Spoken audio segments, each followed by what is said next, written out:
Hello, welcome to another cloud computing class. Today we will focus on Hadoop MapReduce. To start, we will need to create a new virtual machine, install Docker, and set up a couple of containers. Right, so let's start.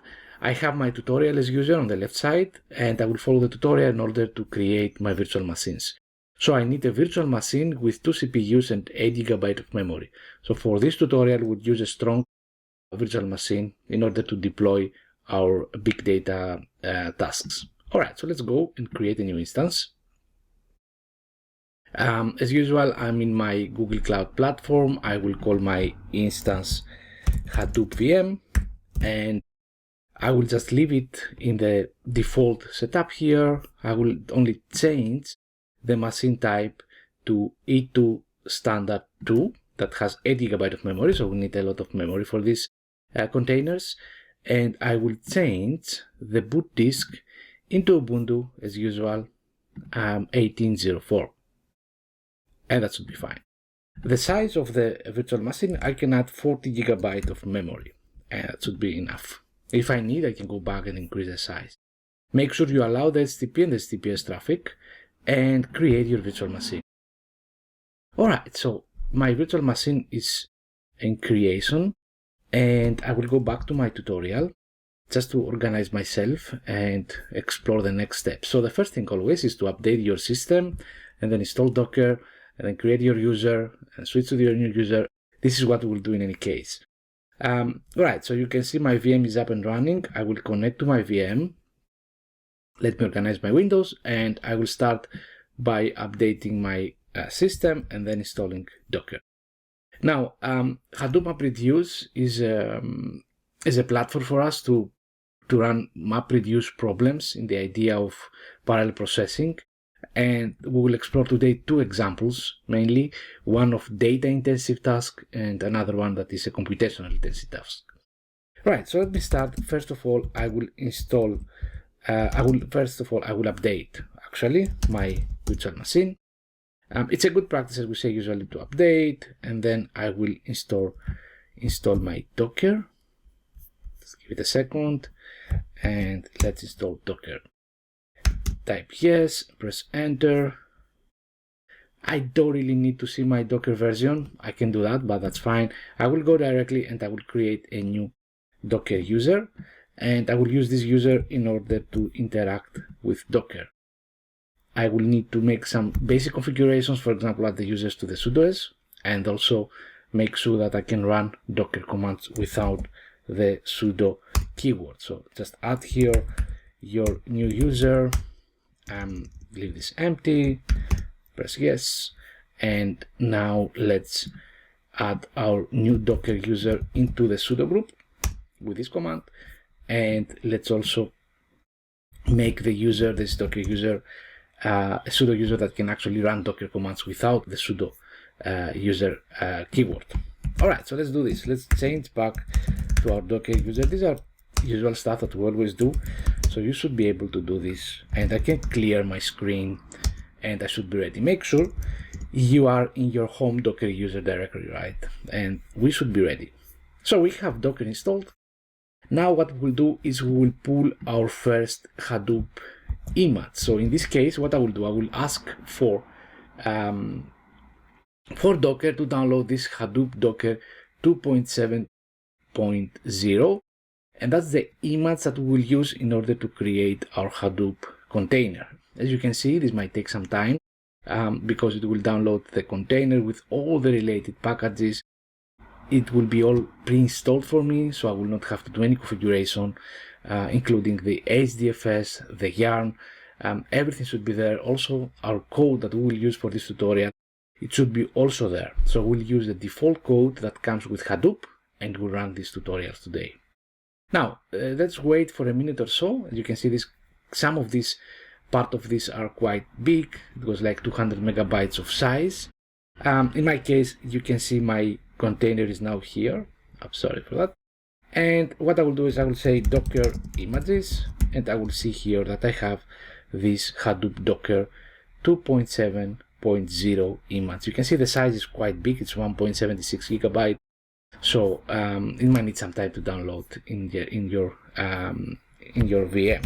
Now let's clear this and let's go and create a new container. So I will run this command and I will inspect this command in a second. As you can see, what is happening here is I create a new running container, and I use this particular image, this Hadoop Docker image.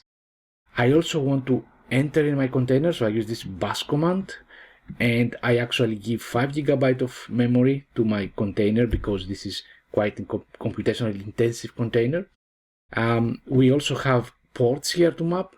We map the 8080 and the 5070 ports of my container to the virtual machine. Now, essential task to do here is to go and open these ports so we can actually have access to these ports, right? Because these ports are referring to the container and we use it in the VM. So before I continue here, you can see here I'm already in the bus. This means I'm inside the container and I'm ready to run some commands, like for example, say ls. I can see what I have here. What I will do is I will go back to my GCP to open these 2 ports and have it ready for the next tasks. So go back to your console and just type here firewall. So the firewall is where we need to go and open these ports. Click on the firewall. And essentially what we will do is we'll create a new firewall rule. I can call it Hadoop rule. And I can just close this pop-up here. Alright, so here in the specified targets, I will say I want this for all the instances in the network. So I will use this rule only for this tutorial and then I will go and delete it. And that should be fine. The IP ranges, I will have to use this setup here, this template with all the zeros. And I will go and say I want to enable the TCP port. Again, the ports are 8088. And the second port is 570. 570. Alright, these are the 2 ports that I need to open. One port is for the HDFS, the other port is for the YARN. We'll discuss this in a second. Let's create this. And it should be fine now. By the moment we are going to use this, the ports will be available for our virtual machine. So let's go back to my tutorial and I will go also back to my terminal now. Okay, so now we are in the bus, as you can see here. I can clear my screen and I have to remember now that I'm inside my running container. This means that I can start running commands directly on Hadoop. Alright, so let's start and let's create something simple. I will create a file. I will call it file01. I will add this file in the Hadoop file system, and then I will ask Hadoop to perform a word count using the MapReduce algorithm on top of this file.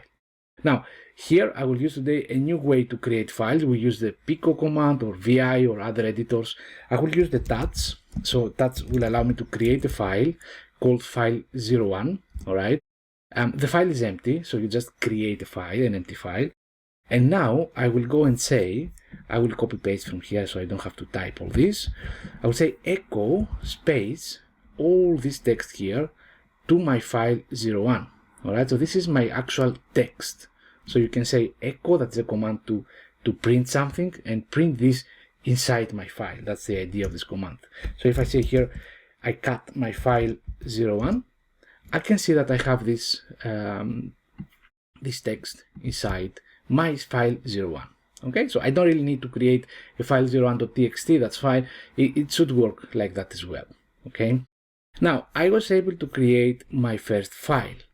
So what we will do now? Well, I will now move everything inside the Hadoop file system. We say that if we want to run a task that is a big data task, we need to move our files inside the Hadoop file system. So Hadoop should be able to find it there. The Hadoop file system cannot locate our files in our local directory. So Hadoop itself, it needs to always search inside HDFS. So my next step, it will be to create a folder. I will run this command that creates a folder. As you can see here, I say run the HDFS command that is inside the bin, the Hadoop, the local, the USR directory. So that's the path of the command. DFS is the command that creates a new directory called user test. So run this command and you will have now a folder inside this Hadoop file system called user test. What I can do is I can create also a subfolder. So I can use this command here and I can say create a new subfolder inside the user test that already exists. That's called input. All right, so in the input, I will have my input data. In the output, I will have the output data. All right, so I will give the input to my Hadoop MapReduce algorithm that will take this data, perform the analytics, and export the results into an output folder. All right, so we have the input folder. Our next step is to say to the HDFS to put the data, in my case is this file 01, from my local computer, from my container, inside the Hadoop file system. So I will use what we call the put command. And what we do here, again, we run this HDFS command that it's available under this path, USR local Hadoop bin HDFS.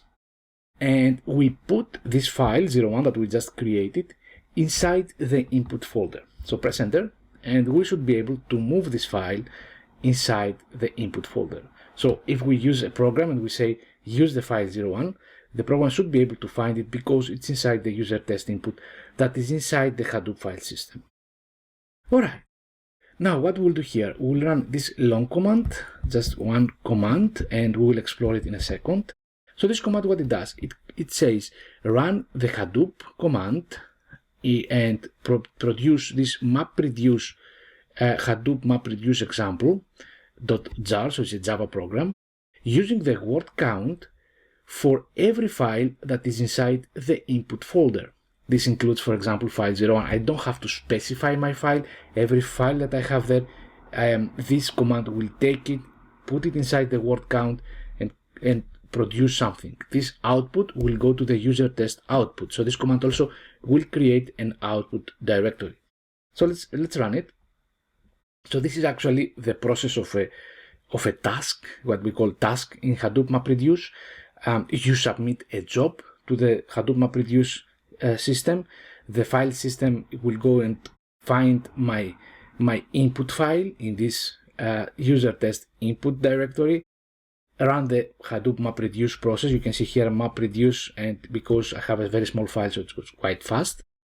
And it will finish my program. Now I can scroll a little bit up and I can see some information here that the job completed successfully, and we can just see the outputs in the output directory that just created. Here's some information about how many shuffles we did, the bytes of the input, of the output, if there are any errors. So hopefully there are no errors, so it should work fine.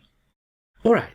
So what we'll do now, let's run this command here to list the contents of the user test output. There should be an output file there because we just created using the Hadoop MapReduce algorithm. Now, so let's see here what we have. Yes, there are two files here. Okay, so you can see there is this success file that generated automatically by the Hadoop MapReduce task, and there is another file called part R with 5 zeros, and that's actually the output of our MapReduce algorithm.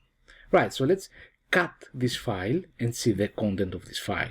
Hopefully it will show us what we expect to see, the word frequencies of my file. Yes, as you can see, the word can exists 6 times, the word A exists 3 times, the question mark just once, etc. All right. So I was able to run a word count program inside my Hadoop MapReduce. I reused this particular jar file that exists in my tutorials inside this MapReduce container. So it was quite easy to run it, but in reality what we can do is we can edit this file and create our own code to apply our own logic.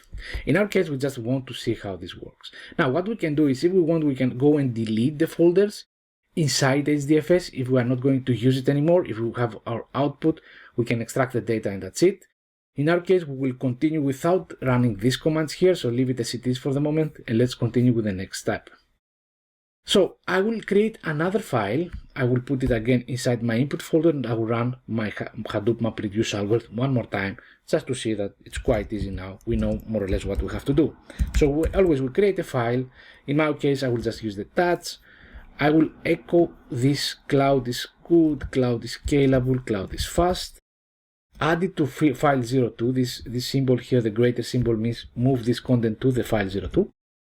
I can cut the file 02 if I want to see what I have here, and I need to put the file in the HDFS. So I'll run the command to put it. Again, you can see I use the same folders, so the input folder should have both files, right? I can run my ls command here, and I can say bring me back my contents. I will see that I have two files, right?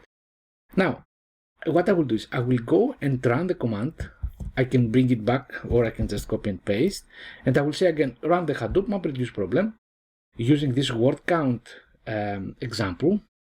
And in this case, what you will do, get everything that is in the input folder and output in the output folder. Now, if I run this command, you will see that this command will fail. So this is an example of a failure, right? I just want to show you how the failure looks like. So you can just go here and just try to identify what is the problem, right? In this case, what you can do is you can pause this video, examine the output, and you can try to find what is the problem. But in my case, I will continue now, and I will see where I can find the problem. Well, I can see here somewhere it says the file already exists exception, okay? And it says the output directory, this HDFS whatever /test/output already exists. So the output directory already exists. Yes, when you run a MapReduce task, you always need to give a new output directory. If you have data there, you are not supposed to override this data. Okay, so in this case, what we'll do, we can remove the output directory, or we can create a new output directory. It's really up to us to decide, right? In my case, what I will do, I will delete the output directory, because I have already completed my previous task, so I don't really care. So I will just go here and say dfs rm, delete this directory, that's R, and that should be fine. So I will delete the output directory, including the files that I have there. So I just lost the output of the previous task now. All right, so let's bring this command back. Let's run it one more time. And now it should work. All right, so you can see I just connect again. I run my Yarn client here, submit the application to the MapReduce algorithm. The mappers will start, the reducers afterwards, and then hopefully we'll have our results soon. Right, so let's wait for this to run. You can see it takes a little bit more time this time, and we'll see why. I will just go here, prepare the next command, that is the cat command, in order to see the output of my algorithm.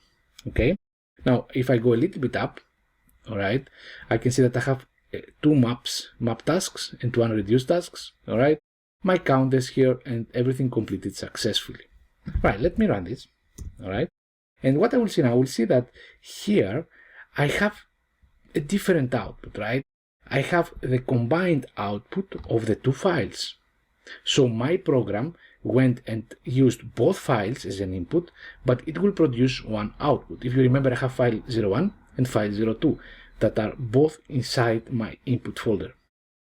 So in the case that I want to combine things together, that's very convenient. I can put all my input files in the input directory, run my MapReduce algorithm, and then I will see one unique result by the reducers in this output file called part R00000. That's an example of how to run a data-intensive task. This is called data-intensive because we use the input files to run our algorithm. And our program here is about running a word count to identify the word frequencies of our text. Alright, so I think now it's time to move to the next phase. And in this phase, what we'll do is we'll try to inspect our system and to see exactly how the interface looks like. We have two interfaces. Let me first go to this interface that is at port 5070. So what I will do, I will go back to my Google console. I will go to my compute engine. And I need the IP of my virtual machine. I already opened my port. So if I don't open my ports, I will not be able to do this, right? So I will need the IP. I will open a new window here and I will run the 808080. All right, that's the 808080 port, all right? And then I will just open this. And if you remember, I need the 570 port. Let me run this as well. All right, so I need two ports here, okay? So if you remember at the beginning, we opened both ports. Let's examine these ports and what we have here. So this is the Hadoop ecosystem, okay? You can see here when you started it, the version, any kind of information about the cluster, You can see here the capacities that you have in terms of the disk, and you can see here the name node information, everything we want to know. In the data nodes, we will see that we have one data node, right? Literally, we have just one unique container. Ideally, we need to add more containers in our queue here and have multiple data nodes, all right? In our case, we have what we call the master and the data nodes all together. But you can see that this is up and running, it's in service, and everything is filed. There are no failures, and the amount of blocks that we have in order to save data. We have the data node volume failures. If there are any failures reported, we can see it here. And I will go back to the utilities, and I can click here in the browse the file system. And what I will see here, I will see that I have my file system. As you can see, this is my data here that I have in my computer. All right, I can enter inside directories here, and essentially I can just get redirected to the user test input, and I can see that I have a file 01. All right, I can see the information about the file, the number of the blocks, it's just one block in this case, and everything I need to know.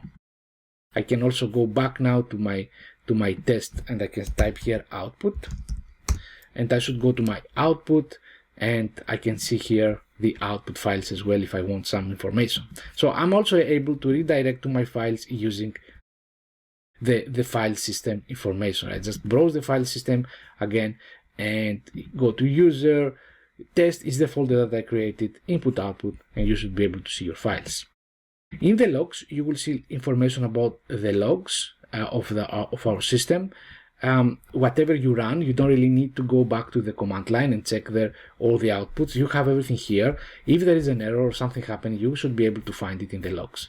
Although the logs are quite hard to follow because there's so much information here, we look on the logs if something goes wrong. So we use the logs as a way to debug our applications. That's an example of the Hadoop, as you can see here, and especially how the data is stored in the Hadoop file system. All right. Now let's go to this port 8088, and this is the Yarn system. So the Yarn is actually the resource manager of my cluster. In my case, I have just one cluster, one node. I can see here the jobs that I submit and some results about the jobs. For example, I ran, if you remember, two MapReduce jobs. The first one for file 01. All right, and you can see it here. This is the application, this one. And you can see that this finished and succeeded, the time that I ran it, how long it took. So I can see some basic statistics. I can click here and see when this ran. And for example, it was in node 1. We just have one node in the case. I can go back. I can see also the second job. If something fails, I can go and trace here everything I need. For example, for the second job, you can see here that I still see the success of this file. And this is the second node that I ran here in this particular task.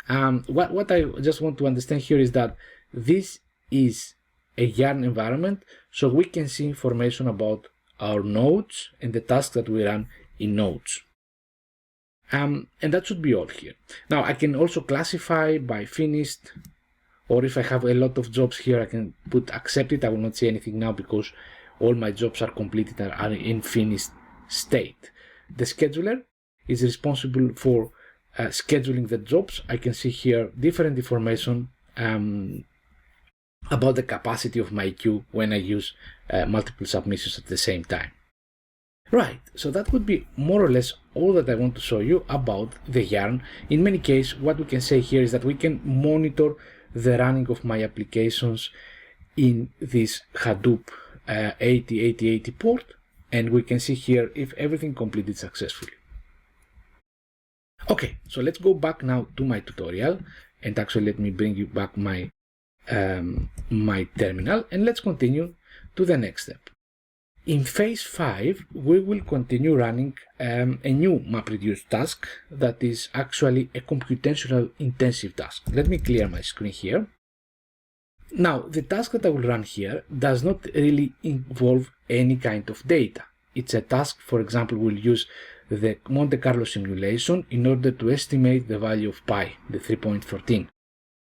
If you don't really have any experience with using the Monte Carlo simulation, it might be worth to read a little bit about it online, but it's a method to calculate the value of pi. And the highest the amount of data we have there and the repetitions in my program, the highest I would say the accuracy of calculating the pi. Right, so what I will do here, let me just go here and I will just run this like that. Just copy this command, okay, and paste it here and run it, and I will explain you what I'm doing. Right, so in this example, I say I need 4 mappers and 100 samples per mapper in order to calculate the pi value.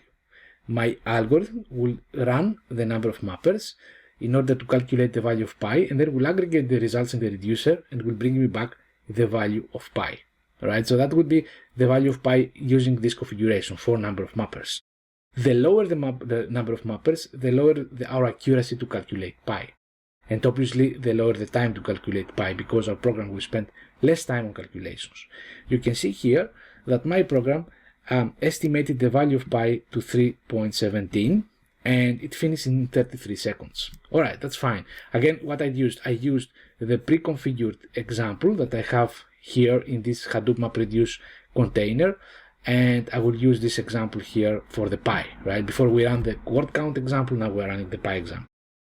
If I want, I can go here and increase the number of containers to 10. That will increase the number of mappers, and this means that I will probably have a better estimation, but this will take more time. You can see here I kick off 10 mappers now, and every mapper will try to calculate the value of pi. The results will go to the reducer, and the reducer will give me back the estimated value of pi. Using this technique, I am able to distribute computations to multiple nodes, and the nodes make the calculations, push the results into the reducer. The reducer actually will aggregate the results and give me back my final calculation. And that's an example again of a computational intensive task. We don't have any data here. We don't have any input or output files in the Hadoop file system. This also takes more time. You can see here that the mapping process goes from 0 to 10 to 60%, and slowly all the mappers will send the information to the reducing phase. During the reducing phase, you will actually calculate the pi. You can see now I have a better estimation than before. It's 3.14. I can go here and try to calculate with higher number of mappers. I can put here, for example, 20 mappers or 50 mappers, but I expect this to increase as well, right? Before we were in, let me go back here, as we can see, we were 33 seconds. With an increased number of mappers, we went to 53 seconds, right? The highest the number of mappers, the more the time the program to finish. Alright, what I can do, I can just go back here, refresh my my applications. I can see that I run this quasi Monte Carlo simulation. Again, the aim of this tutorial is just to demonstrate you just a kind of, let's say, computational intensive task that is to calculate the pi. If you want to learn more about this amazing Monte Carlo simulation method, you can spend some time offline and read it, and I think you will get the idea of splitting computations that are about the same thing, calculating the same thing. Now we have 2 more jobs here that were succeeded, and you can click and see here more information about the jobs. Okay, so that should be all. And if I go back here in my Hadoop file system, again, I didn't really use the Hadoop file system, so technically I will not see any changes here, mainly in the application side of this in the yarn. Alright, so to conclude this class, today we talk about Hadoop MapReduce. We saw the use of 2 different pre-configured examples, the word count and the calculation of pi, to demonstrate the use of Hadoop for a data-intensive and a computational-intensive task. If you want to learn more about Hadoop, there is a lot of information, there are a lot of tutorials on how to use, for example, Java or Python in order to create your own word count, understand the process of developing the mapping and the reducing phase and the functions and how to use this. A good starting point is this Hadoop The Definite Guide book, this particular 4th edition. It will be a good starting point for you guys to learn more about this. That would be all from my side. I will see you again soon in our next session.